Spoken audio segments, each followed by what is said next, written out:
gentlemen, we welcome you live to episode number 23 of the Primetime Rundown Zoom interview series right here on the Eastern Observer and the Blackjack Media Networks. I'm Joey Jarzynka. We cannot thank you enough for joining us on this Thursday evening, or so we think, but I think all of our heads are going absolutely insane, Bob, because it's Thursday, or we think it's Thursday. What month is it? It's June, we think? Yeah, I don't know. Every day seems to be the same, but I'm Joey Jarzynka, and we are pleased to be joined by one of the most noticeable voices in all of professional sports, and most noticeably in the National Basketball Association, in the NBA, the Atlanta Hawks play-by-play man on Fox Sports South, Bob Rathbun. Bob, I cannot thank you enough for joining me here this evening. How are you, and how's quarantine? How's everything going for you?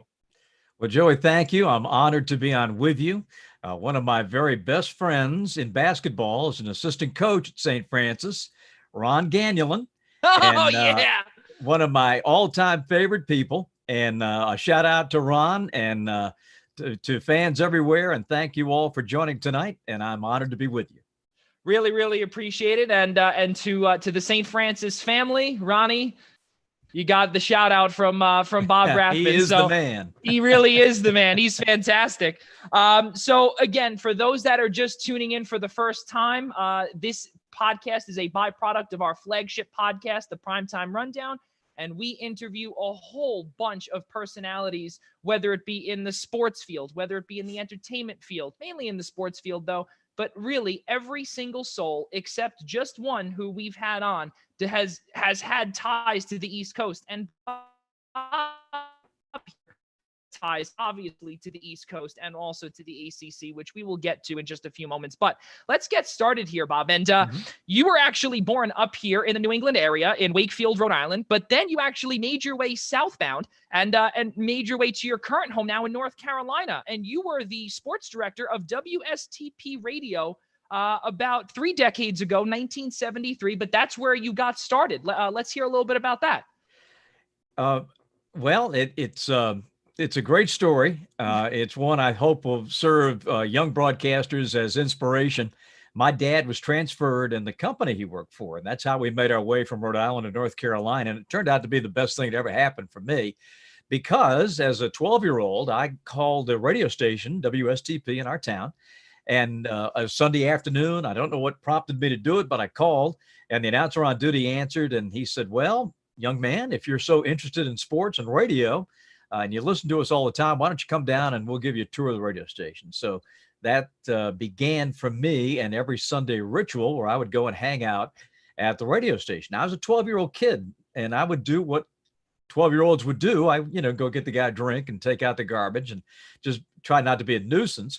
And then one day the sportscaster of the station showed up, and he said, "Well, help us broadcast these baseball games." And we would broadcast American Legion ball in the summertime. And this June, this time of year would be our prime time. This is, basically high school ball in the summer under the Legion banner. And we broadcast the games because the team was so good, and they're still broadcast to this day. So I'm 12, and I go get the guy a Coke and a hot dog and keep scoring a few stats. And he says to me, "Well, you're ready to make your debut." And I said, "Well, I guess I am. I guess let's do it." So I got the mic in the bottom of the 7th inning with this Legion game, and our first baseman hit a home run. And that was my debut in broadcasting. The announcer got the microphone back in the top of the 8th inning, and he said, "Ladies and gentlemen, I've been waiting all season to call a home run. And when we hit one, I've got some 12-year-old kid on the microphone." and that announcer was Marty Brenneman. Oh, my goodness. And he was just starting his soon-to-become Hall of Fame career. He was just out of North Carolina, had worked in TV in High Point, North Carolina, was working in Salisbury. And it was not too soon after that he left to become the voice of the Tidewater Tides and the Virginia Squires back home. For him, he's from Portsmouth, Virginia, so he went back home. And then in 1974, got the Reds job until he just retired at the end of last season. So that's how it started for me.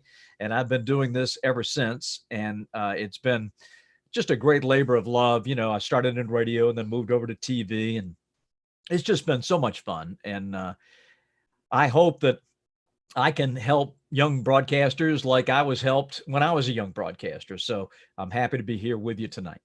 Yeah, absolutely. It's again really an honor to be speaking with you, because some of the games that you've called, some of the teams that you've worked for, in numerous sports, baseball, basketball, Hmm. obviously most notably now with basketball, which we'll get to in just a few moments. But continuing in chronological order, and I'm assuming you watched The Last Dance, so you know how it went Hmm. from 1998 all the way back to the beginning of Right. Michael Jordan. We're trying to, we'll do a little bit of that, and we'll try and stay on course. But you also got your college degree, bachelor's degree in Hmm. speech at Catawba College, if that is pronounced correctly. Yes. I believe it is, yeah, Catawba College. Yep. Catawba College in the aforementioned Salisbury, Hmm. North Carolina. Uh, you also got numerous awards as well for your time there. You're also inducted into the Hall of Fame too. Talk about the feeling of being, one of the students on the school's Mount Rushmore, if you will. Yeah, I don't know about that, but um, it's a great school, and for me, it was my hometown school, so it was not that big a deal because I'd been on campus the whole time. When I was 16 years old, and the day I got my driver's license, I was working for the radio station and for the newspaper. I wrote for the Salisbury Post. And so being at Catawba was not that big a deal because our station broadcast the games and I was around there all the time. So it was just sort of a natural progression for me to go to Catawba, and loved every second of it. And there were so many things, Joey, that came together for me at that time. Salisbury was the host city until recently of the National Sportscasters and Sports Writers Association, and every year held their annual awards in Salisbury on the Catawba campus, Keppel Auditorium, and we would bring in all the state winners and whatnot. And as I mentioned, when I got my driver's license, they put me on the transportation committee, which meant drive down to the Charlotte airport and go pick these guys up and bring them back to Salisbury. So I'd have in the back seat of my car Chris Schenkel, Keith Jackson, Ah, Lindsey Nelson, the giants of sportscasting and of sports writing too, Jim Murray, Will Grimsley, all these guys. And I'd have them in the car for 45 minutes or so. And you being in New York, I'm sure a lot of Mets fans are watching, and they certainly remember the name Lindsey Nelson, as he was the original voice of the Mets. Well, I had Lindsey in the back seat of my car one day, and I said, Mr. Nelson, I'd like to be a sportscaster like you one day. So do you have any advice that you could share with me? And he said, Robert, if you don't have any talent, dress funny. So if you know about Lindsey Nelson and his outrageous sport coats that he used to wear on the air, you can get a chuckle out of that story. wow. But this was in my hometown of Salisbury. But what it did, Joey, it demystified the business for me. These are regular guys, very talented guys, but regular guys and willing to share, willing to help. And what a great way to learn.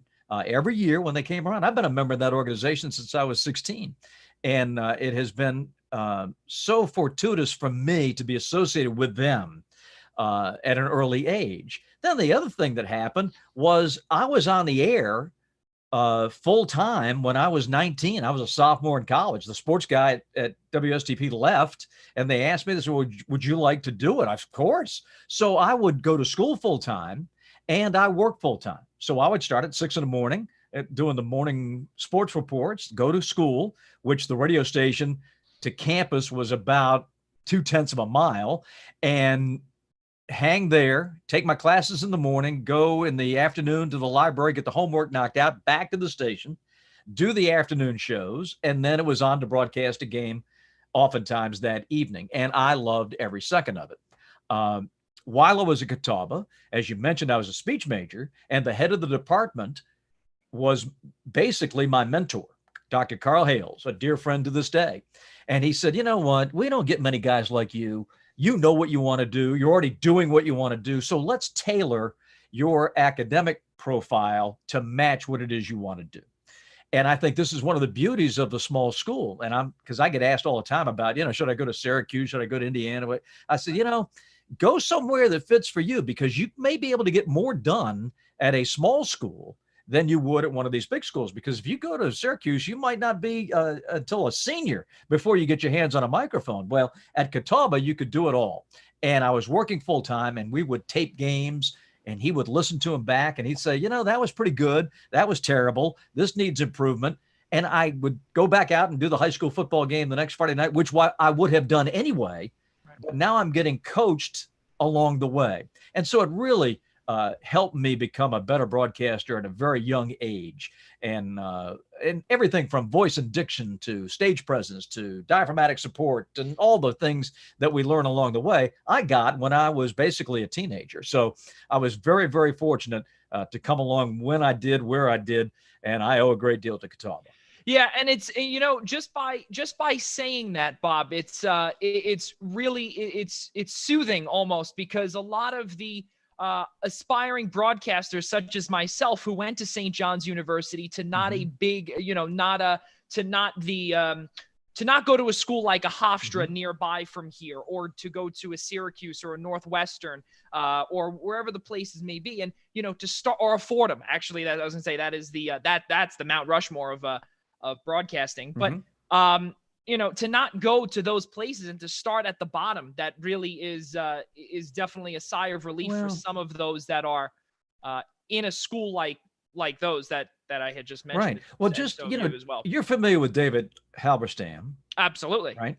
And if you read his announcing tidbits that come out a couple of weeks ago, he did a rundown of announcers that didn't go to the big sportscasting factories, and you will be amazed at how many guys that are in the NBA that did not go to the big schools. There were small school guys and gals, and it's your talent, it's your work ethic, it's your presentation skills, it's your people skills, and they don't have the quarter market on that. You can do it anywhere, anytime, as long as you are dedicated to your craft. It really matters not where you went to school.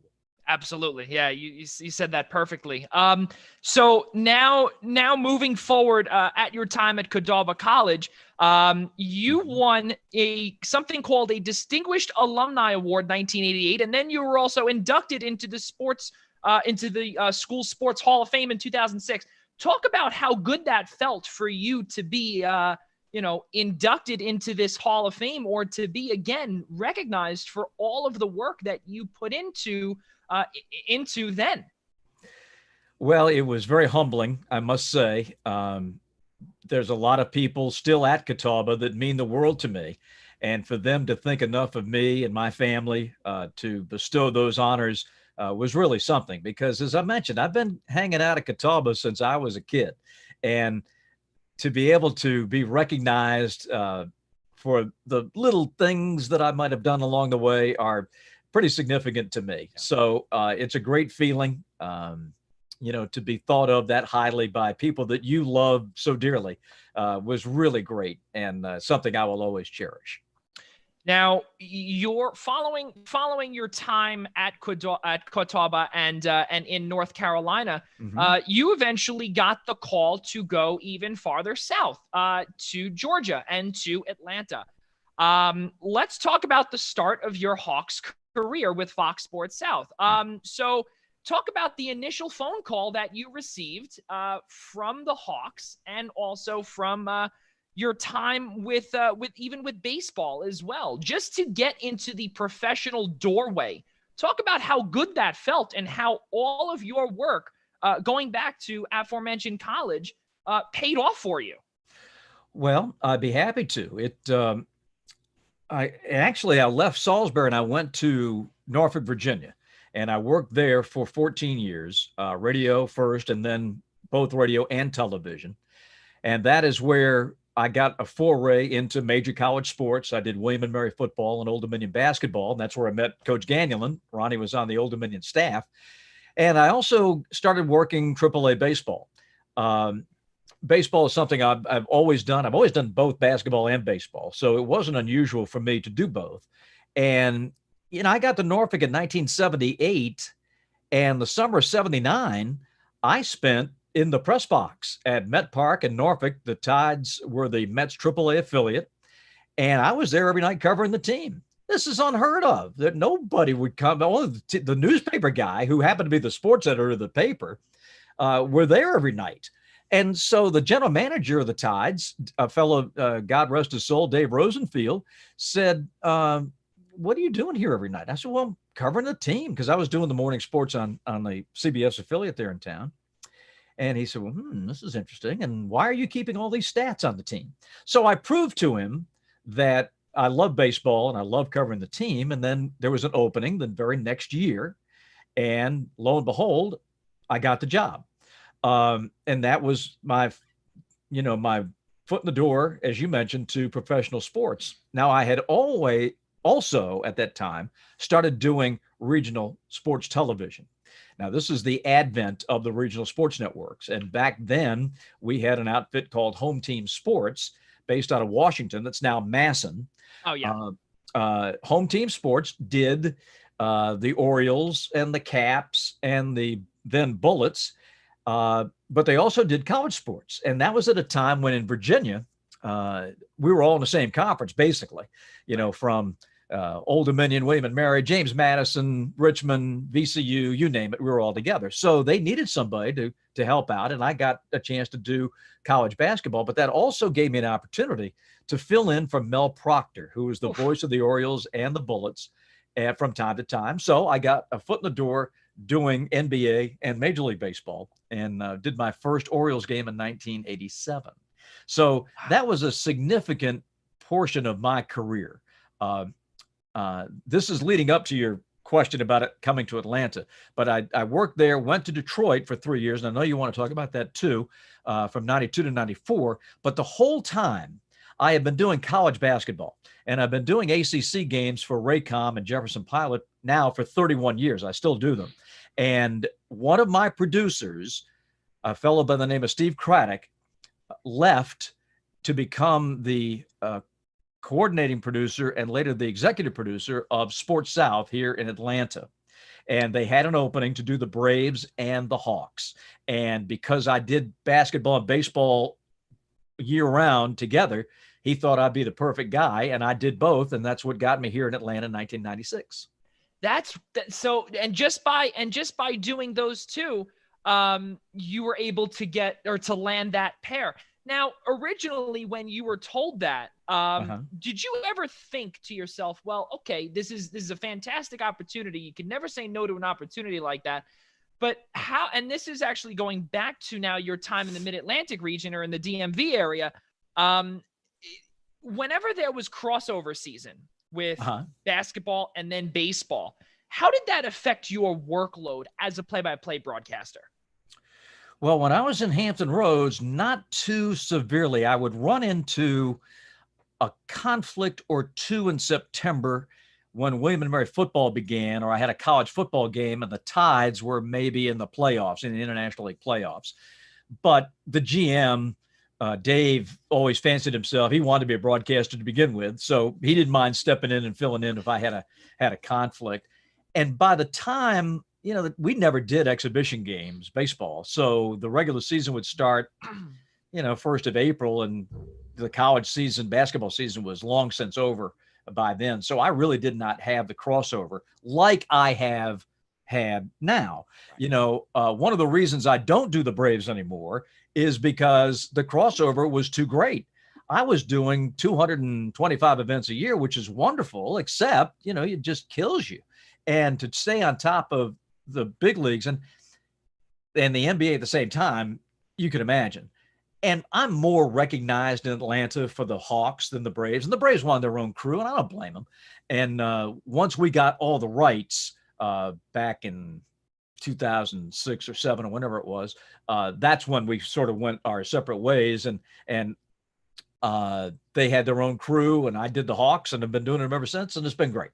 Yeah, you've been, and just to bring up again, the time when you were working with, with the Braves, you were the voice of the Braves from 97 to 2006.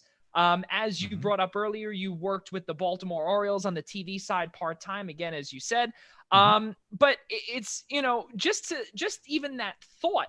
And now, again, the thought of the crossover, because you'd think to yourself, well, now you see a lot of these guys, like let's say up here, you have Michael Kay and the Yes Network. They travel down to Florida for spring training. Did you ever have to do that? when you were with the Braves. Oh yeah. Yeah. Oh yeah. And I had some interesting nights. Not only spring training, but regular season, because in those early April games, I had to do both, and it was going back and forth. And I remember one year, the Hawks played in Toronto on a Tuesday night, and I took the charter back to Atlanta with the team, and I was on the 8 a.m. flight the next morning to Los Angeles, and I did the Braves and Dodgers that night at Chavez Ravine, which was fine, except the game went 12 innings, and body time, it was about 2 in the morning, and I'm literally pounding the coffee and doing everything I can to try to keep the energy up. And Javi Lopez, our catcher, hit a home run to win it in the 12th inning. And my home run call was something like this: fly ball, deep left, it's gone. I was so tired. And I can't remember who was with me. Brett Butler, maybe. He started laughing at me. But it was that. So, that's the overlap for you, right? Yeah.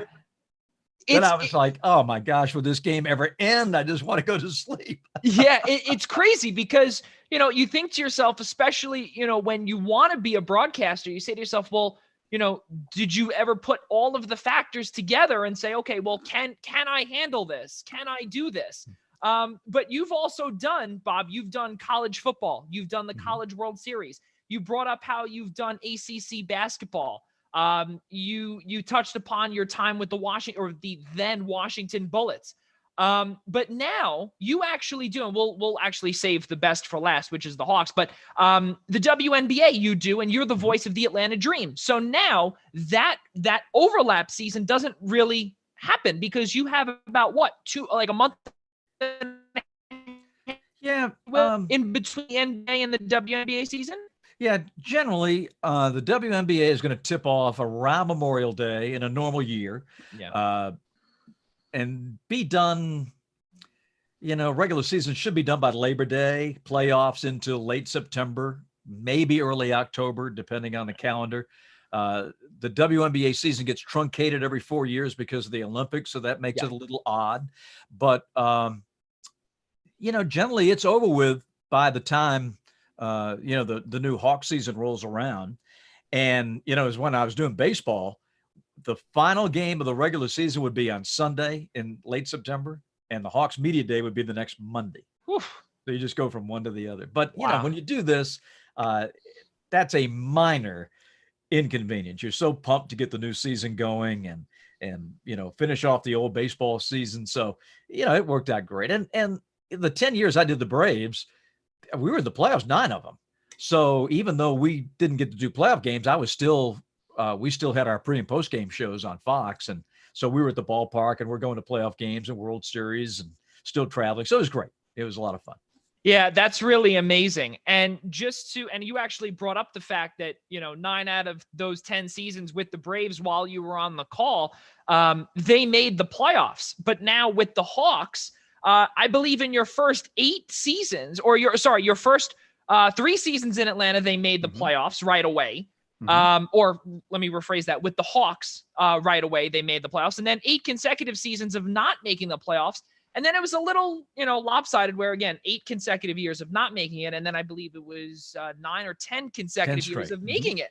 And now we're going through a little bit of a rebuild here following the Al Horford era and the Mike Budenholzer era. So let me get this straight, Bob. How is it as a play-by-play man, do you feel a little, let's call it spoiled, if you will, when you go right into it winning a lot and you're able to call a lot of wins, but now, you're seeing the opposite side of winning. Now you're seeing a little bit of, losing, if you will. I don't want to use that word as much as I don't, like I said, I don't want to use that word a lot, but what would be your thought on that as a play-by-play man? Do you get a little spoiled when there's a lot of winning and then eventually the losing starts to happen? Well, I think we all do. It's the best part of our business when the team wins, because when the team wins, ownership's happy, the general manager's happy, the coach is happy, the players are happy, the audience is happy. But when you're losing, it's a little tougher. Winning and losing shouldn't affect your broadcast at all. And I trust that it hasn't affected mine. Yeah, you're the fan in you wants them to win, but it really doesn't change what we do. In fact, when the losing comes, we actually have to work a little harder because you don't have the casual fan tuning in like they would have had they been winning all along. So each has a unique challenge, I must say, but it sure is a lot more fun when you're winning. Yeah, absolutely. And something that I learned many years ago is that if you use up all of your notes on a call, that means that you did not prepare enough, Yeah, especially that's right. on a game like on a losing or on a losing game for the Hawks or any other team. Right. That's definitely tough. So now your time with the Hawks. Mhm. You are paired with one of the best basketball players of all time and one of the best ever to play in an Atlanta Hawks uniform, number 21, Dominique Wilkins. Talk about your time being paired with him. And not only that, but also the chemistry that you two have built over the years. Well, we go back a long way. We talked earlier about my time in my hometown of Salisbury, North Carolina, and one of my jobs was to broadcast the Salisbury High School basketball and football games. And one year, it was Dominique's junior year at Washington, North Carolina High School. Our teams actually met in the state tournament. I was calling the game and Neek was playing. So I first laid eyes on Dominique Wilkins as a high school junior. And then I had a chance to televise one of his games at Georgia in the NIT, and then did the latter stages of his pro career on television. And of course, he's been my partner for the last 10.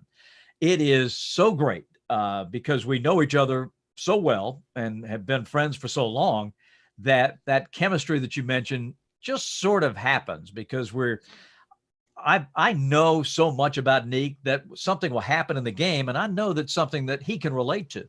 So to get him talking about a story about Bernard King or Julius Irving or something like that is very easy because I've heard all the stories, first of all, but I know how to bring it out of him and have fun with him. And he's one of those guys that you can have a lot of fun with. You know, he doesn't take himself too seriously.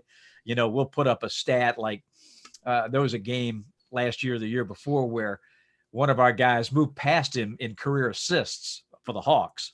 And of course, we just unloaded on him. How can you be in the top 5 in assists? You never pass the ball, blah, blah, blah. All you did was shoot. All you did was dunk, you know. So we, you know, it's those kinds of things that builds that chemistry and the audience loves it because everybody loves Dominique Wilkins. The man's got a statue out in front of our arena.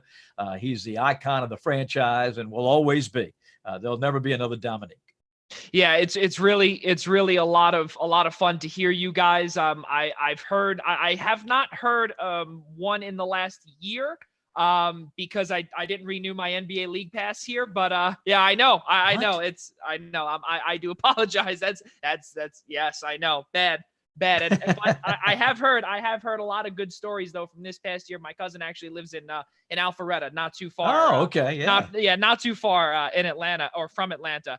But sticking to topic here now, 2014-15, a big year for the Hawks. And for most of my teenage years, actually, I always knew of the Atlanta Hawks as one of the best teams or consistent teams in basketball. So the 2014-15 season was a 60-win season for you guys.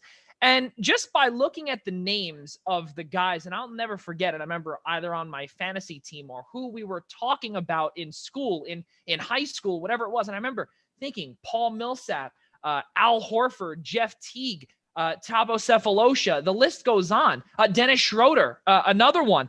You know, that 19-game win streak, I'll never forget that. Now, talk about that time for you as a broadcaster calling. I don't know if you were on the call for all 19. I don't know if there were any TNT games in the middle. I don't know. No, we had them all. You guys had them all. So that 19-game streak, a winning streak. Talk about the feeling of you and Will calling those 19 consecutive games and just thinking, wow, this is like a honeymoon for us. Yeah, it's a magic carpet ride. Most fun I've ever had broadcasting, you know, no question. I had a minor league hockey team in Norfolk that won a couple of championships, but nothing could compare to winning. I mean, 19 games in an NBA season is a quarter of your schedule, and unheard of. It's never been done, an unbeaten month like we had in January of 2016.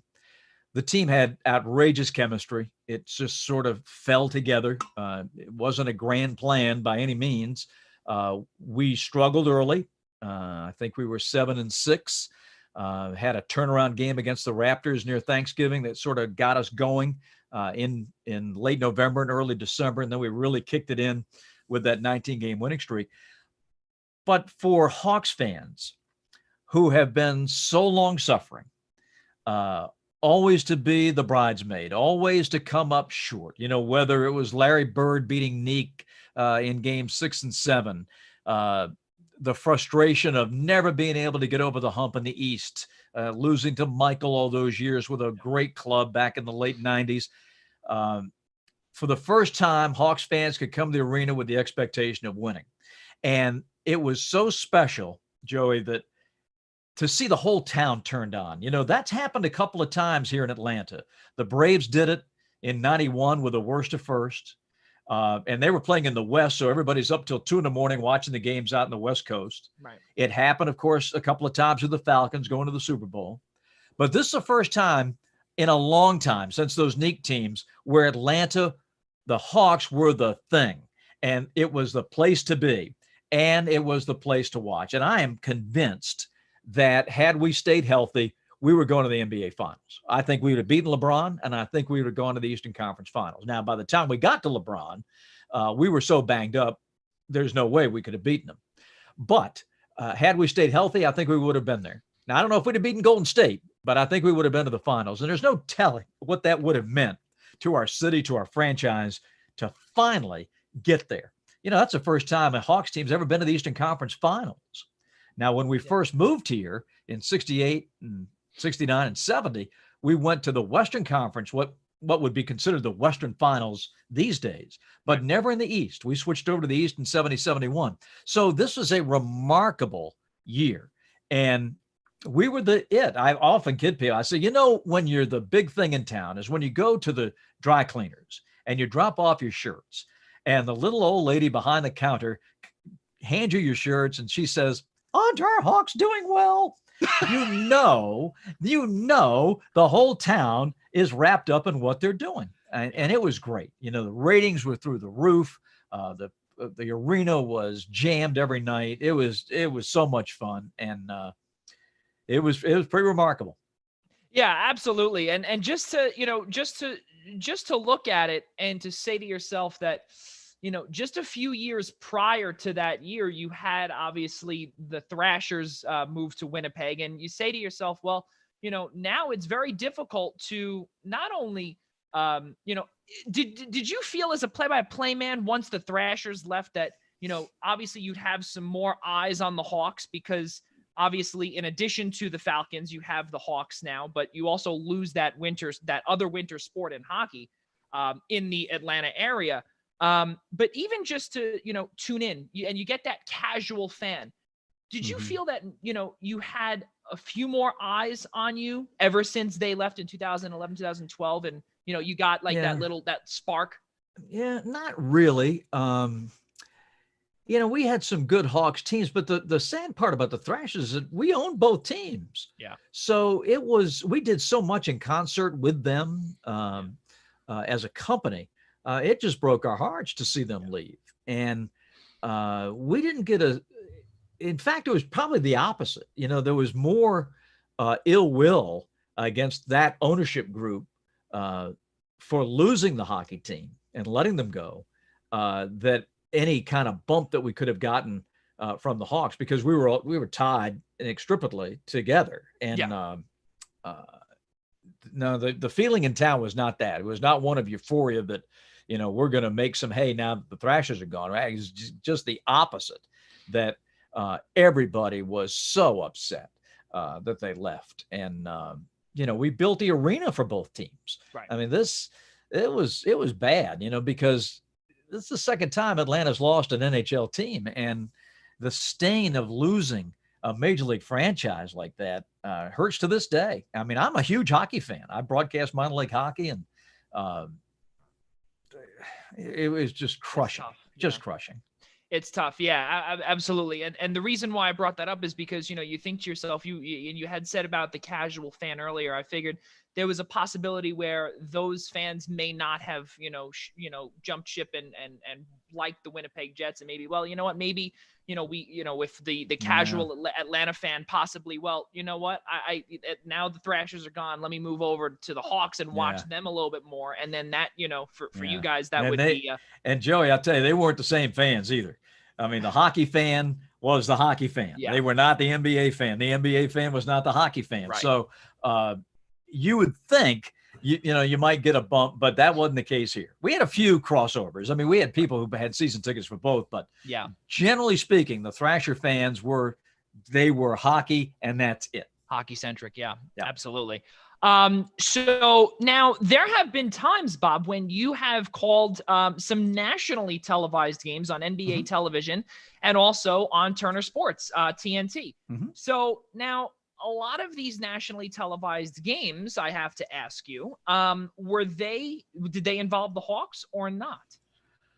The NBA TV games generally were Hawks games. I can't think of a time where it wasn't, because what NBA TV does is they take the home feed and they take what they call a clean feed and then put in their own graphics and stuff like that. But they take the pictures and the audio from us. So I think every time on NBA TV was a Hawks feed. TNT, I had to fill in for Marv one night. He got snowed in New York, and it just happened to be a Hawks game. But I, over the years, I worked for ESPN for a long time, did the NCAA tournament for CBS and regular season games. So I've had the chance to do non-Hawks games on a national stage. Yeah, and that was actually the next question I was going to ask you. As a play-by-play man, for someone that's been doing a one team or working for a team such as the Hawks and for the Braves, your voice, your preparation, the way that your delivery is obviously biased towards the home team. But now when you work for TNT and for a Hawks game, I have to ask you this. This is a tough one, Bob. How difficult is it to stay unbiased at the national level, especially calling your home, your Hawks? Well, the only thing, the advantage it gives you is you got the knowledge that nobody else has around your team. But I think you understand early on what your role is. And I think for those of us, like Mike Breen, I'm thinking of the New York guys, and Ian and all those guys, it's not that hard for us to shift gears to move from the Knicks or the Nets or the Hawks to doing a national game, because that's what we do with college all the time. I do an ACC game. I don't have a rooting interest. So, doing a Hawks, Bulls game on TNT, that's fine. I just don't have, I think if you do this for as long as we've done it, those things kind of go by the wayside. Yeah. Well, that's really good.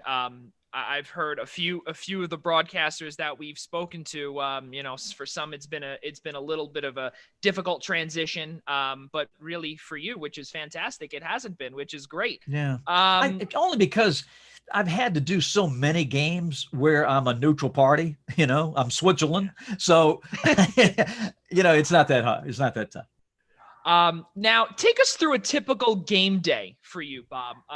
Let's go with a home game. So your preparation when you get to the arena, how you prepare for a game, especially when you have, or going back to your time when you would do the Braves and the Hawks, how difficult was it for prep? And then also, for having lunch or having a solid dinner, or drinking a certain amount, making sure you don't have to go to the bathroom during during the game. I try to work a couple of weeks out, and I think that helps, because you like basketball, hot and heavy. I'll have college games and then Hawks games and travel. So we'll just deal with it from the basketball side. If I can work 2 weeks out, which means taking a look at that calendar and see what's coming and who's coming, that doesn't make the game day prep like cramming for a final exam. You can kind of spread it out. So you're watching the video.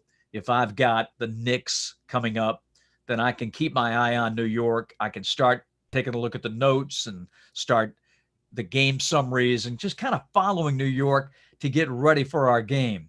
And I do that with my college games too. Like I'll have a Pitt Notre Dame game that I know I've got to go to South Bend. Okay. And it might be for me a back-to-back, like if the Hawks are in Chicago on a Saturday or Friday, let's say, then Saturday, I've got to drive over to South Bend and do Pitt Notre Dame. Well, I've got Pitt Notre Dame on the radar for a couple of weeks. So I'm calling coaches and sports information, and I'm getting everything lined up so I can make that jump right to South Bend, driving over on Saturday morning and do the game. And if it feel like, I know both teams very, very well. So I just think working in advance is a big key. But a typical game day for me, for the Hawks, starts about 7 in the morning. Like most of us, we're checking the daily newspapers and clippings and game summaries and all the stuff that we need for that day. But I've found over the years that one big thing that helps me is to watch the games for that other team. I try to watch their last 3 to get ready. And you can watch an NBA game in about an hour, so I won't save it all up for that morning. But if they play the night or 2 nights before, then I'll watch the whole game and the morning of the game just to get familiar with who's hot, who's not, who's hurt, what's going on, what's the flavor, who's had a good month and all that stuff, and then sort of apply it to the matchup that night. Because as you know, the NBA is a game of matchups, and one night you might struggle against one team, but have a good night the next night against another team. So just try to lay all that in. I think for those of us who have been doing it a while, the internet is a blessing and a curse. You could spend all day going through all this stuff. I mean, there's just such a tonnage of information. But I think the other good thing about experience is you kind of know what to look for. You can weed through most of the stories and most of the detail. But I will tell you, young broadcasters, this. I often get asked preparation questions because that's something I have done religiously, and I appreciate that. But I get my best stories, my best information from talking to people, talking to the other broadcaster, talking to the assistant coaches, people around the game, scouts that are at the game. Give me my best stuff without fail. The preparation's key. Yeah, obviously you have to do it, but I have found that getting a few minutes with an assistant coach or with the PR guy, this is at the pro level, getting with the other broadcasters, radio and TV. Hey, what's going on? Who's been, blah, blah, blah, serves me so well. And it really solidifies the preparation you've done before you get to the arena. There's many a morning, the other TV play-by-play guy will call each other. What's going on? Who's active? Who's hurt? Who's going to start tonight? And we'll both go to shoot around. We'll both have the information at 1 o'clock. We'll call each other. And that saves so much time. Hey, Bob, for Cleveland, so-and-so's out. Kevin Love's out. Sexton's out. Don't worry about them. Plug in so-and-so. And it really does help a great deal. Yeah, and it just shows that the whole broadcasting community is almost like a family, especially at the pro level where you guys are, and you guys are able to pick up the phone and just dial their number, which is fantastic. To be able to do that. I know on the college level, sometimes at the lower level, and I'm sure you may have had some, I would say, encounters with that, where you're able to speak with the SID or the sports information director, or you're able to speak with the radio person or anything along those lines. How different is it going to the college level when you're doing preparation? Is that a little bit different, like less or more potentially, or roughly the same? It's different. It's the same in a lot of regards, but it's different too. They don't have the information like we have it in the NBA, and for good reason. I mean, it's college basketball. It's not the pros. You're not going to have the detailed information like we have it up here. But I just think that makes your work a little bit harder. Cultivate those relationships with assistant coaches. They're the ones that are in charge of the scouting reports. They're the ones that are in charge of, piecing that practice plan together for the head coach and all that stuff. And they can give you insights as to what's happening with their team. The problem with college is that when you're coming in with your team, you're not going to be viewed as anything but, an outsider. I'm not going to give you information because you might go run it and tell the head coach. Yeah. But you've got to develop that relationship with these guys, especially, your conference members. You might not see the non-conference guy again the rest of your life, but you're going to be playing the same 8 or 9 teams in your conference every time. And over the years, as you build your reputation as a broadcaster, you'll be known as a trusted source. Now, you're not going to betray confidences. That's not the point of this. You're just trying to get a handle on the opponent that night. So I would work very hard. Sports information is a must. I mean, and you run into some guys that are really good and some that are not. That's kind of the way it goes. There's 350 Division I teams. You're not going to have 350 All-Stars in the sports information office, but you got to make it work. One thing that I did early when you used to subscribe to newspapers is that I would subscribe to all the newspapers in my conference. When I was doing Old Dominion, we were in the Sun Belt. So I would get the Richmond Times-Dispatch, the Tampa Tribune, the Jacksonville. I get all the papers in the league delivered to me. And then I could cut up the papers, and not just sports, but anything that was going on campus, and just throw it in my Jacksonville folder, throw it in my South Alabama folder, throw it in my UAB folder for when we get ready to play them. Now you can do it online, and it might cost you a few pennies with newspaper subscriptions. But if I was doing the North Atlantic Conference, I would be wired into all of the teams in that conference on a daily basis. Yeah. Set up Google alerts 365 days a year. If there's anything moving with St. Francis basketball or anybody that we play, I got it. And if you stay on top of it like that, you'll be surprised the respect that you gain when you go to the SID, when you go to the assistant coach, talk to the head coach. The information that you have was, this guy's done his homework, or this lady's done her homework. We recognize that. That's good. That shows me a lot of initiative, and they'll be more forthcoming with you. I would try to schedule an interview with the head coach. Absolutely. Yeah, it just shows that you care, and it just shows that you want to do it and you want to be there as well, and which is great, because I've come across broadcasters who very simply, they ask you one question, they say, okay, well, and then we'll go over here, and then they completely bomb the broadcast, and then it just doesn't look good, and then you see the decline in viewership when you have a few bad things. So it definitely shows in the effort that you put out. Bob, now what would be the best in the pros, the best road city, the best road arena for you in your time in the NBA? Well, the road arena is wherever it's packed.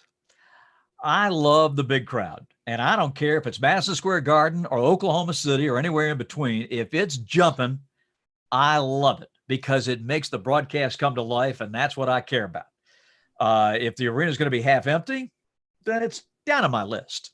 But we don't have many nights like that around the NBA. Now, the cities, because I did baseball, I'm used to going to all these places in the summertime. And I tell my Hawks friends, when it's 78 below in Chicago, I say, you really like this place in July. But January, it's a little cool. But the cities are what you make it, I think we all have our favorites, To me, I love going to Dallas as much as I love going to Toronto. Coming to New York is always special. It's great to go to Miami in January and thaw out for a few days. So, it's great to go to Los Angeles and San Francisco and Portland. I mean, it's just wonderful. There's not too many bad stops in our league, I'll tell you that. And even though, like an OKC or a Milwaukee, some of the smaller towns, Minnesota, something like that, the people are so fabulous. You can't wait to get there to see them. So, as you mentioned earlier with the broadcasters, it's a brotherhood amongst all the teams in the league, and it's just great. And I just can't express to you how wonderful and what a privilege it is to do this and how much we miss it, because this is our lifeblood. This is what we do. And not to be able to go to practice and go to a game and get on a plane and go to another city is like tearing us apart. We don't know what this is like. Yeah. And it's robbing us of our livelihood and a lot of people's livelihood. We got 40 million people in this country out of work. And it's just hard. We just got to get through this. Yeah. It's definitely difficult. And, now on a more positive note, if you will, with everything going on and the possibility of some people not, or some play-by-play broadcasters and analysts not being able to go to Disney, to go to Disney World and go to the complex, or potentially broadcast from a remote location somewhere where there was some rumor. Kevin Harlan said that there would be games called in Atlanta at Turner Studios. Now, for you as a play-by-play broadcaster, I'm assuming you've never done that in your time calling games, but I know ESPN does that for some college games. So I don't know if you've ever done that, but if you have, I have. What is it? So now, what is that like for you? And it's hard. Yeah, it's hard.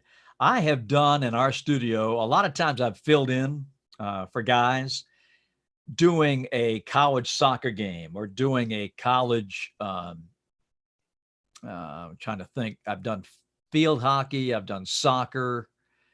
I've done men's and women's basketball in the studio. It's tough. I'm not going to lie to you. And this is with crowds, at these games. So you have some effects. To do them now with no crowds is really going to be hard. Because you feed off that enthusiasm. Somebody scores a goal, a dunk or something like that, and you generally would just rise with the crowd. That's not going to happen. And there's not going to be any remotely done in the arena broadcasting probably until they get to the conference finals. So it's all going to be done remotely in the studio. So these guys and ladies have a big challenge coming their way. In a couple of weeks, I'm going, in fact, to Indianapolis to broadcast the TBT, the $1 million winner take all. So Fran Fraschilla is my partner. The tournament is going to be at Nationwide Arena in Columbus, but we are going to be broadcasting the games from Indianapolis, from a studio there. So I'm telling Fran and Seth and Dan Dockage, I'm saying, guys, get ready, because it's different. You're so used to going into the arena 3 hours before the tip, and you go to the press room and you get a little bite to eat, and then it's out onto the court and you're talking to coaches and the referees you got none of that. Yeah. So we walk into a studio, and whenever they fire up the cameras is when we get a peek inside the arena. You have no feel for what's going on inside the arena. None. Yeah. And that will be as difficult a thing to overcome for the play-by-play guys in the NBA as anything, because you're so used to being there, and to not really is going to be different. Well, now the one positive though, Bob, if I'm not mistaken, is obviously ever since the last time that you called a game in studio was, I'm assuming, a few years ago, or? Yeah, it's been probably 3 or 4 years ago. Yeah. So you would figure now, I would assume, and tell me if I'm wrong, would be I did read that there were obviously some that they had said that, I don't know if it's for the TBT or maybe even for Major League Baseball or wherever it may be, that the the monitors, they would be able to have, like, it would be different camera angles that they'd be able to experiment with. And obviously now with the TBT, it's 3-on-3. So really No. It's full court. Oh, I'm sorry. That's Yes. not the big three. This is 5-on-5. I'm sorry. Yeah. Yes. I do apologize. Yes. That's okay. Yes. So right. With the TBT. Yeah. So it's 5-on-5. So now, with that being said, now there's going to be more camera angles for you to maybe possibly. But here's the thing about doing these games in the studio: you can only see what the camera sees. Yeah. No matter if they've got 100, it doesn't. You can only see what they've got up on the big screen. Now, when we did our basketball and those other events, we had all 5 cameras on display all the time. You can only look at one place, so you're watching the on-air feed 90% of the time.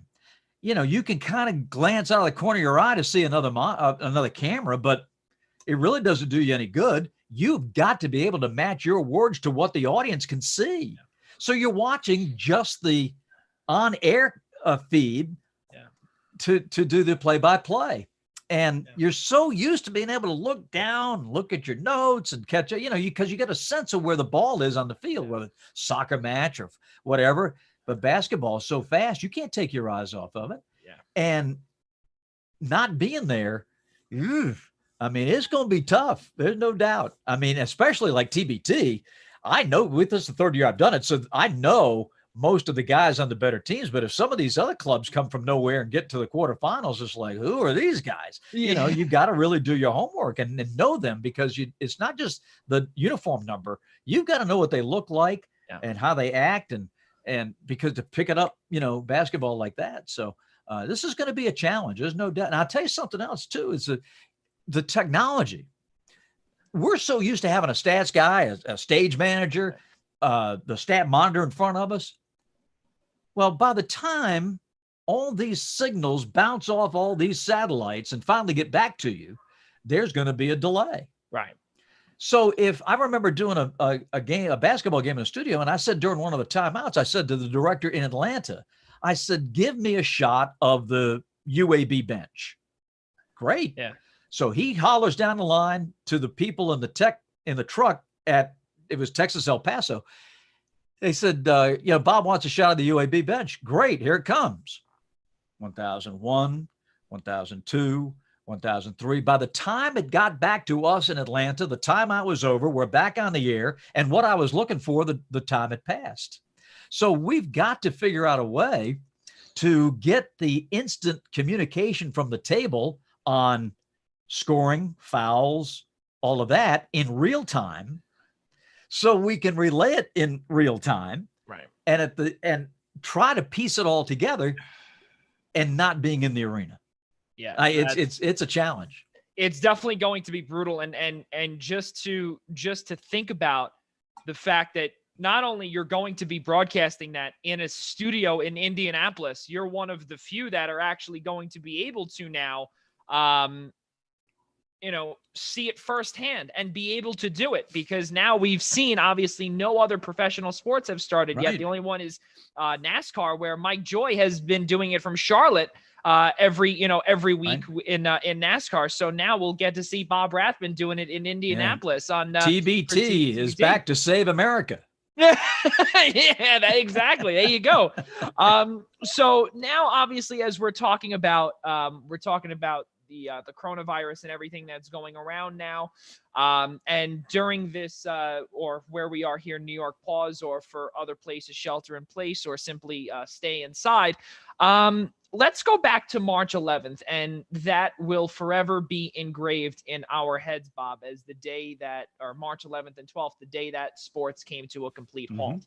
And I don't know if you've seen on social media, there was back, I think it was on March 13th or a few days after, there was a whole list, and it went from, I think it was early at like 7 a.m. all the way down to 11:30 at night, when Fred Hoiberg had for Nebraska, had a bad cold or had the flu. They thought it was the coronavirus. Right. And it went from, and it's like a whole picture. And I say to myself, well, there was also, I believe it was the Pelicans and the Kings. That game was postponed following the announcement that Rudy Gobert was tested positive for the coronavirus. Mhm. Now, just the night before, the Hawks unfortunately fell in overtime to the Knicks. Unfortunately for us. Yeah, right. Exactly. Yeah. So had fallen there. And now, with that being said, what went through your mind knowing, or not even knowing, but just the thought that your season could come to a screeching halt in a matter of seconds? Well, you got to go back to the circumstances. We look at it now a lot differently than we did that night. None of us thought that we would be on this June 18th where we are. We thought there'd be an interruption for a while and then we get back to playing. So we never really grasped the enormity of the moment until after the game is over and we finally figure out what's going on and get back to the back. And by that time, they had separated us. The locker rooms had been closed. And now remember, this game's going overtime. Yeah. It was such an odd night, Joey, because several things were happening. Number one, we had just gotten all the social distancing directives from the league.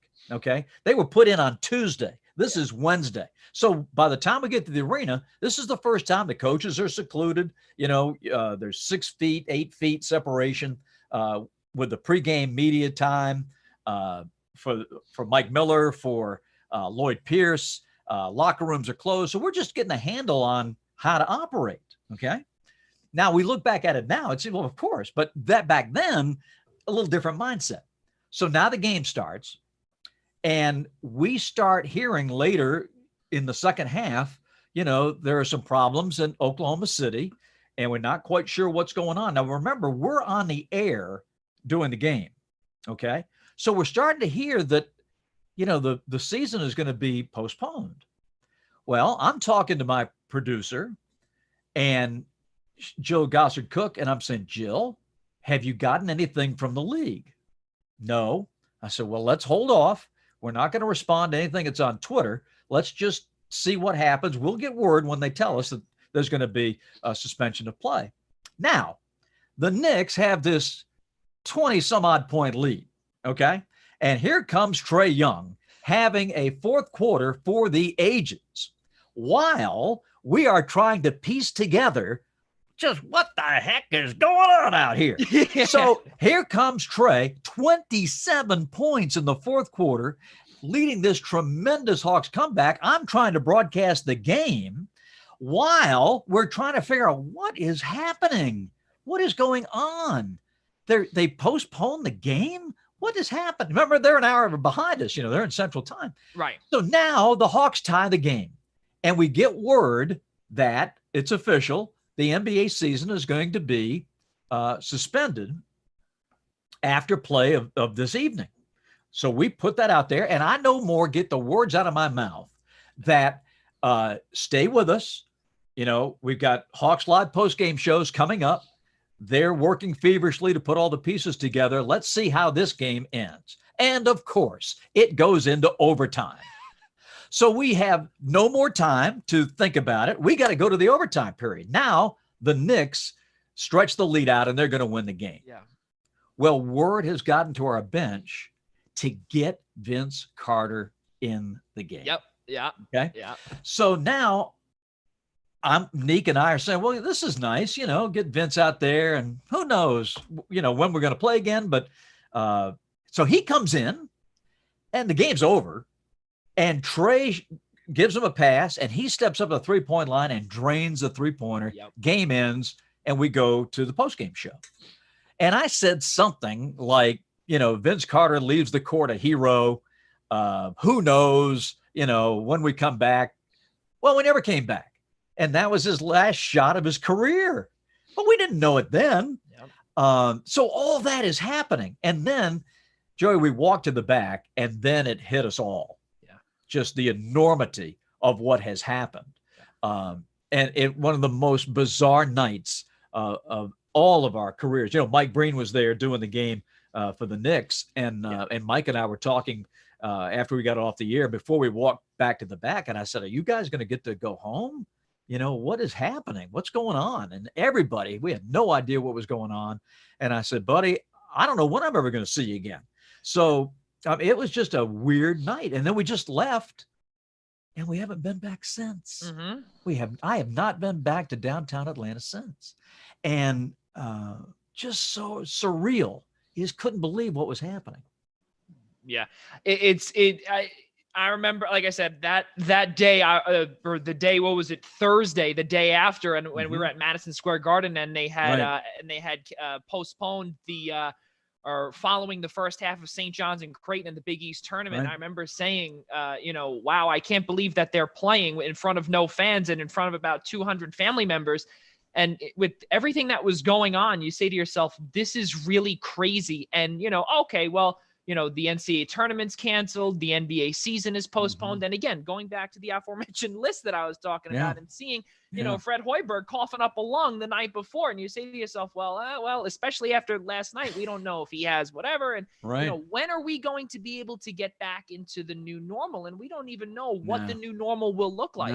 And right now, that new normal, Bob, for you is obviously going to the studio. But on a more positive note, in the fourth quarter of our interview here,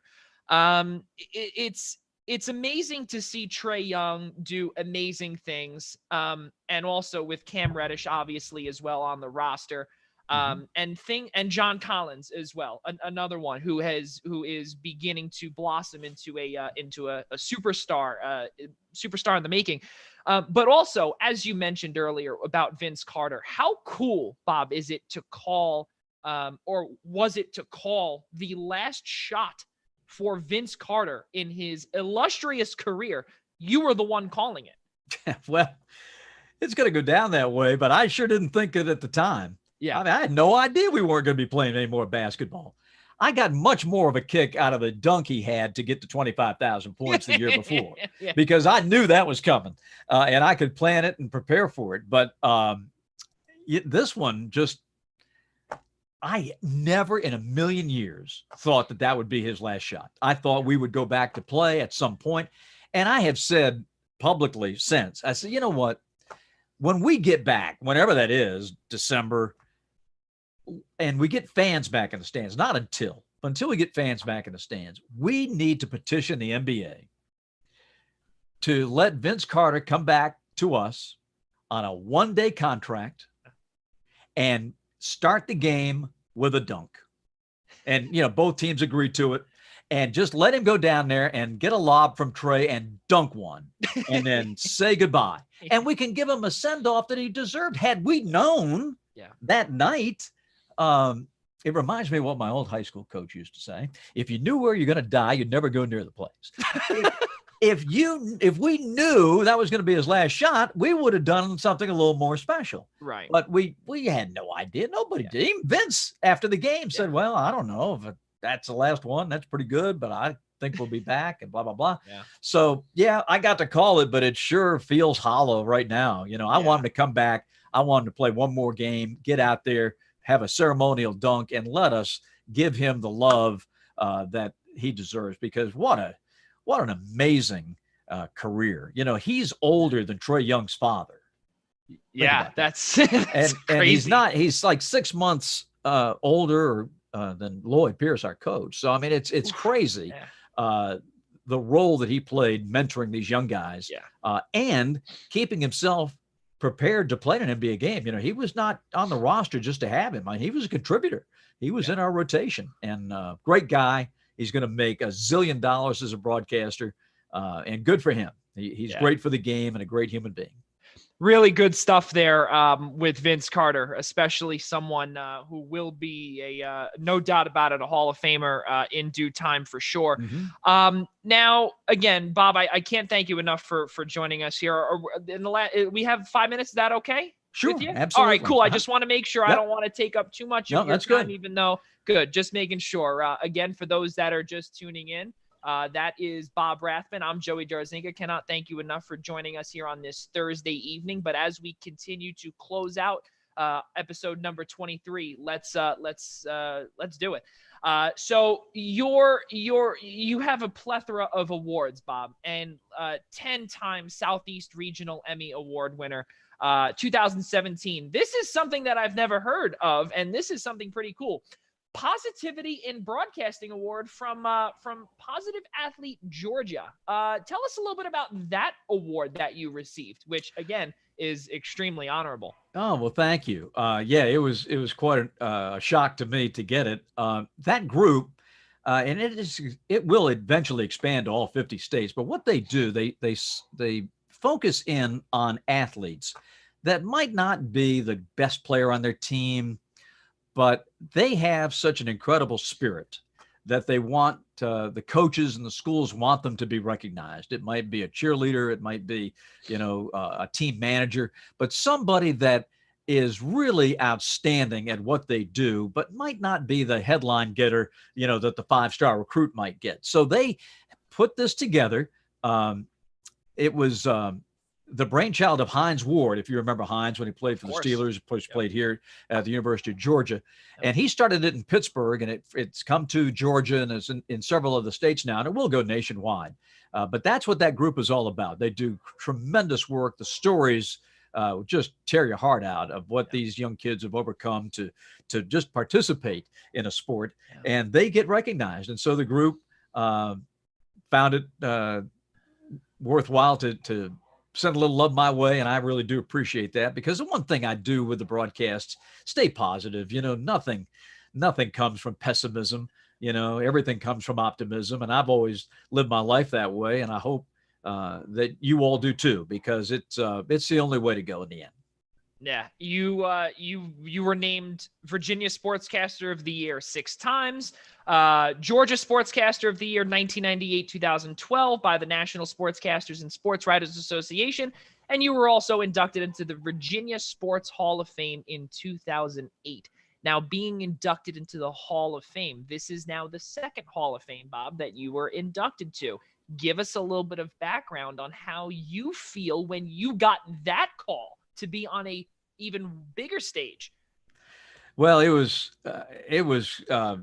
so humbling, because I spent 14 years up working in Norfolk, and the sports in our state, the Commonwealth of Virginia, means a lot to me. And it wasn't just what I did in Norfolk.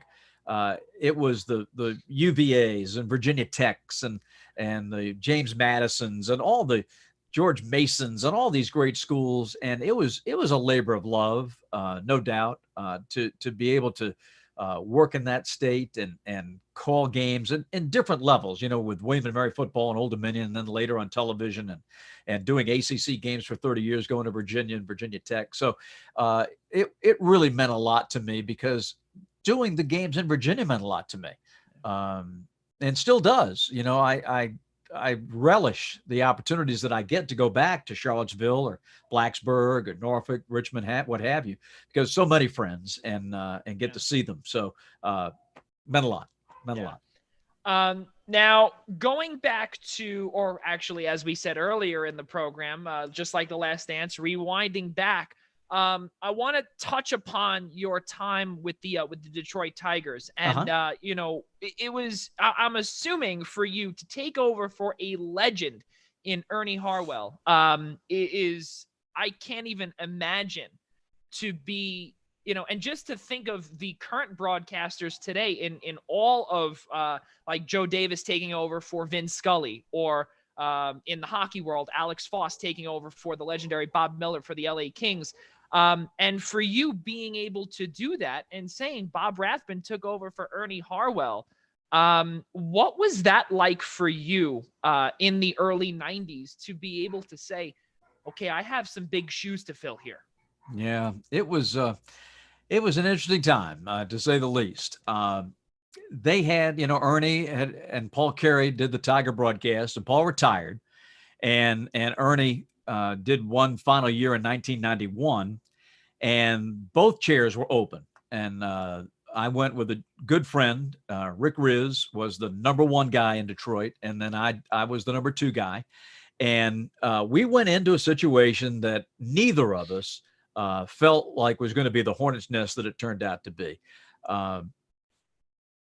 I had done, and Rick had been in Seattle for a long time, and we both came up in minor league baseball. He was at Columbus when I was at Tidewater, and like all young broadcasters in the minor leagues, we got that dream of making it one day to the major leagues. And I got the call. It's funny because the Tigers did the hiring, and they called me and said, "You're someone we'd like to talk to." And this is like in the fall of 1991, and a gentleman named Doc Finkel gave me and Rick the call and said, "We'd like to talk to you, but you're not going to hear from me for 2 months, so just relax." Okay. And what they did, what Doc did, this is so unique. Now, remember, this is 1991. Okay. So they're cassette tapes. And there were, I think they told us there were like 250 applicants for these two jobs. And what Doc did was first he settled on Rick as the number one guy. And then he said, well, who are we going to get to go with him? And he would put Rick's tape in one side of the cassette player and everybody else's tape one by one on the other side. And he would listen to them alternately to see which ones matched. And he said, well, I think this guy goes best with this guy.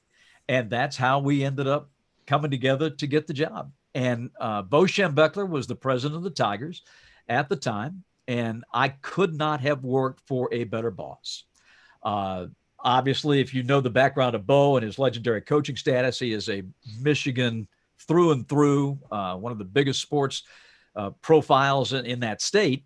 And he was the president of the Tigers. My manager was Sparky Anderson. And I just thought this was going to be so much fun. I finally made it. Yeah. Well, it turned out to be like the biggest nightmare Rick and I have ever had. We were not wanted. We were not accepted.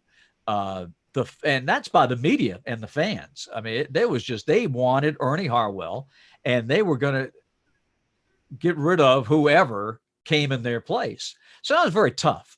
And the toughest thing about it, Joey, was the fact that we were on the air for 3 months of our first year, and the ball club was sold. Mike Ilitch and his family, who own it to this day, bought the team from Tom Monahan, the two pizza guys swapping. And when Mr. Ilitch took over, out went Bo Schembechler, out went the two other people who were directly responsible for hiring both of us. And we're sitting there looking at each other like, what have we gotten ourselves into? Yeah. And, but, Sparky and those guys, to their credit, they stuck by us, and, we hung in there for 3 years and then got the gate. But,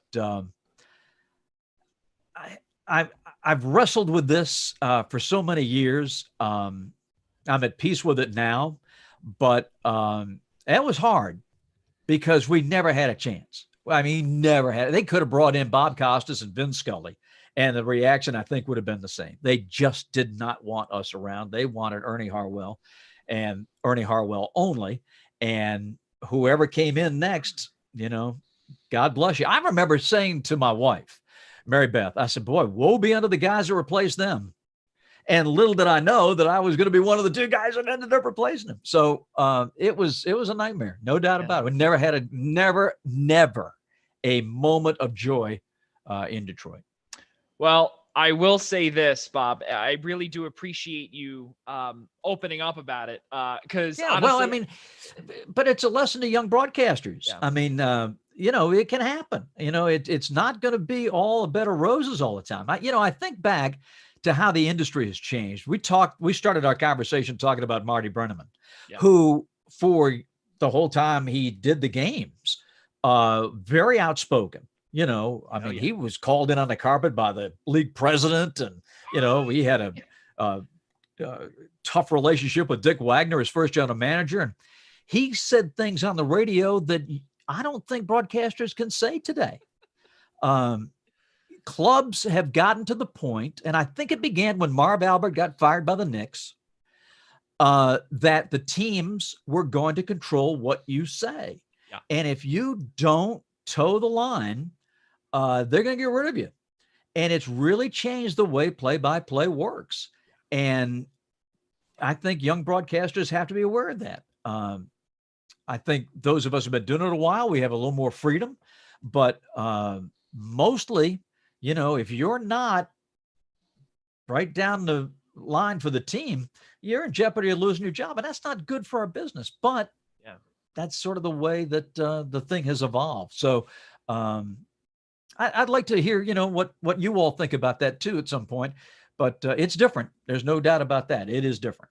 Yeah, it's extremely different. Again, I can for sure attest to that by being a freelance guy up here, and especially working in the New York market. Mhm.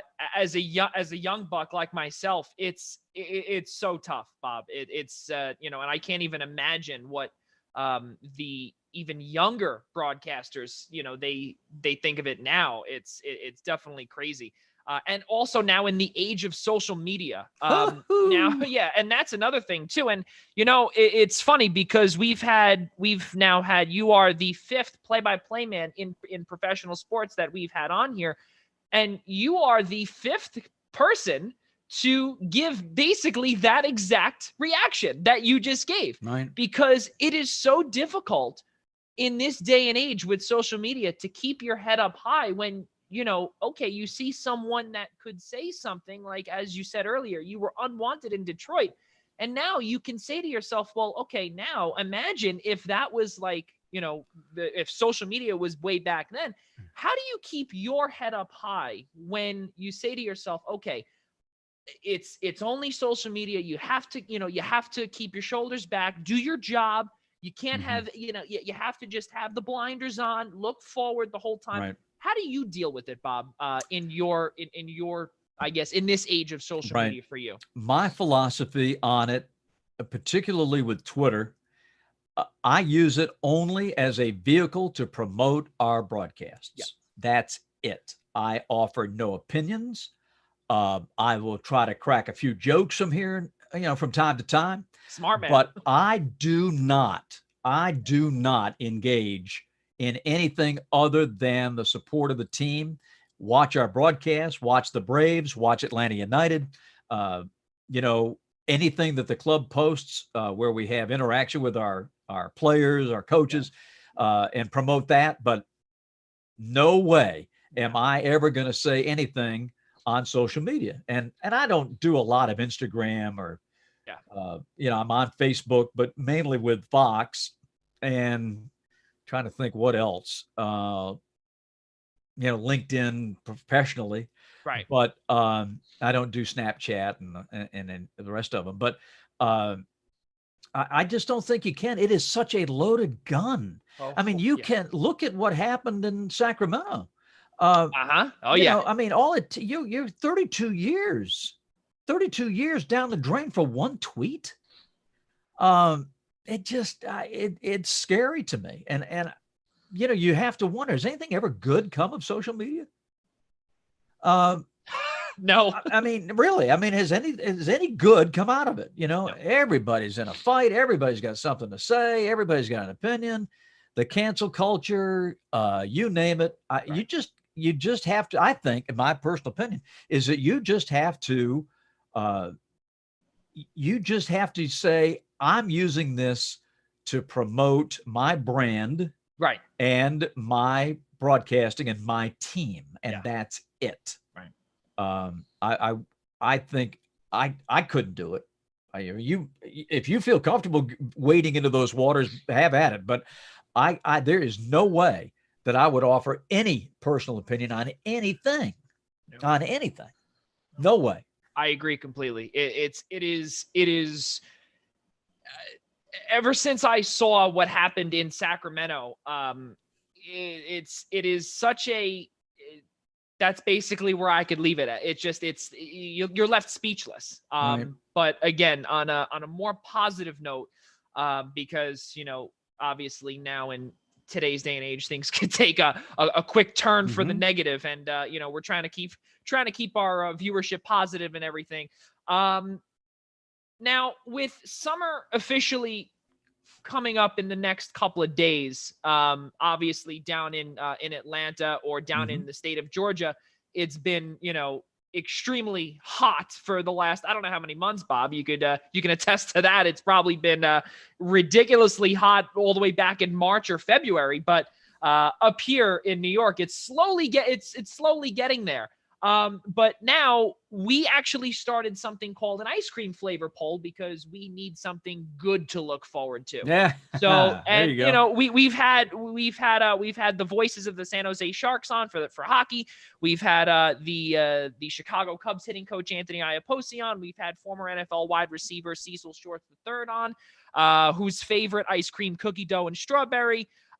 We've had Stanley Cup champion from the Carolina Hurricanes, Brett Hedican on, Americone from Ben & Jerry's, Randy Hahn from NBC Sports California, Strawberry, New York Islanders radio voice Chris King, Moose Tracks from Turkey Hill, and also San Jose Sharks radio voice Dan Rusanowski is vanilla and black raspberry. So let's add Bob Rathbun to the list. Number 23. Bob, your favorite ice cream is? Chocolate chip. Chocolate chip. Excellent. Okay, so that you are actually the first one to say chocolate chip. We have chocolate chip aficionado. We have two mint chocolate chips. That's pretty good. So we will add Bob Rathbun and chocolate chip. So there you go. That's excellent. So now the one last question for you. Yes, sir. During these tough times, it's very difficult to keep the mental state high when you're told to be inside. An athlete, sportscaster, anything along those lines. What is your advice to those that are having some mental issues to try and keep their heads back, shoulders back, heads up high, to basically stay on course? Well, the first thing I would say is do not be embarrassed to call for help. If you're struggling, there are people in all sorts of different arenas that will sit and talk to you on the phone, on a Zoom call like this. There are people out there, and don't think you're the Lone Ranger. There's a lot of people struggling with being inside. That said, I think having a routine really helps. Lots of ways to do that. I think one of the big things for most people to decide is, are you a morning person or a night person? And if you're one or the other, then don't fight it. Try to do the other. Yeah. If you're a morning person, well, get up at 5 a.m. Yeah. It's nice and quiet. Do some reading, go for a walk, whatever your routine might be. But don't try to stay up till 2 a.m. If you're a morning person. If you're a night person, sleep in. And do your best work at 9, 10 o'clock at night. So I would recommend that first and foremost. But I think having a routine is very, very important. The funny thing too, Joey, is my morning routine here at the desk in the man cave here hasn't changed. The same thing. I go through the papers, I go through all the clippings, I go through all the online stuff. But what's different is I don't have a game to get ready for. Right. I don't have to go to practice. I don't get on the plane. I don't, I'm not going to the arena. So that's what's different. I get to about 2 or 3 in the afternoon and I'm like, okay, it's time to get going, and there's nowhere to go. But use this time. It's been so valuable to me. It's been such a blessing to have this time, not only with the family, but also time to learn. I have learned so much about pick and roll basketball, watching coaching clinics. Can't tell you how it's broadened my horizons. And it will be a help to me when I get back to broadcasting the TBT in a couple of weeks. There are so many opportunities out there to use this extra time that we have to read more, to research more, to watch more. Take advantage of it. But I think having a structure helps in these times, because it's very easy not to. It's very easy to let the day slip away and you look at your watch and it's 7 o'clock at night and you say, well, I didn't do a thing today. So have that structure. Yeah, absolutely. It's difficult, especially again, whenever it's raining, especially in the month of April, when it was raining. April showers bring May flowers. But again, in that month of April, when you're told to stay inside, you can really lose track. And I'm guilty of it. It's very difficult, especially again, when there's nothing to do, there's no game to get prepared for. Extremely difficult. Ladies and gentlemen, Bob Rathbun, the Atlanta Hawks play-by-play voice and one of the most noticeable voices in all of professional sports. Bob, I cannot thank you enough for joining me here this Thursday evening. I really appreciate it. And I'm sure all the viewers have appreciated it. And I really hope that I didn't take too much of your time up. No, this has been great, Joey. Thank you very much. Appreciate you having me on. And the next time you see Coach Ganulin, you tell him at old Bob's down here in Atlanta, I still got my eye on you, Coach. You walk the straight and narrow. Absolutely. Absolutely. I'll definitely tell Ronnie that. That's great. So just before you do go, Bob, I just want to say our closing credits. Join our friends Kurt, Kenny, Jim, and Petro on Saturday night, June 20th, starting at 8 p.m. As they talk all things sports over at the K&K Show, airing Wednesdays and Fridays live on their Facebook page and our sister station, the I-95 Sports Network. For more information, check out their Facebook page at the K&K Sports Show or visit i95sportsnetwork.com. Also, episode number 8 of the Essential Wrestling Podcast with my co-host, Tyler Adele. Also with Al Carl. They will be broadcasting number 8 on Tuesday, June 23rd at 6 p.m. For Bob Rathbun, I'm Joey Jarzynka. A new episode of Viva Los Bills begins right now. All right, Bob. Really appreciate you taking the time again. My pleasure. Thank you